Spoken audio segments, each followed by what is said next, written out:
Mescid sağ hoş gelir Canan avazin sözüme Canan avazin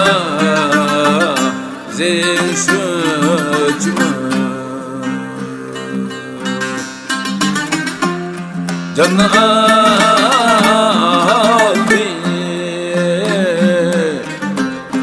al bir sözlerine Ruhumdan azim sözüme Canı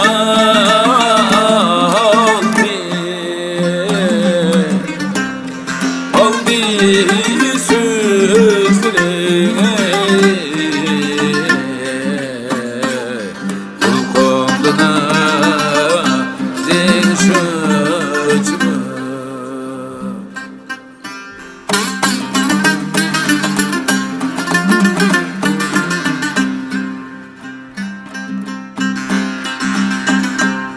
Ben seni söyledim desem Hasta kızar ingin bunu Hasta kızar ingin bunu Küt günümde kendine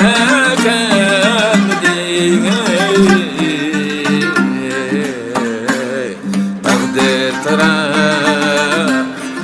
sözüme Küt günümde o kendine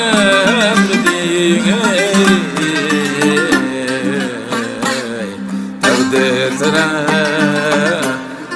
sözüme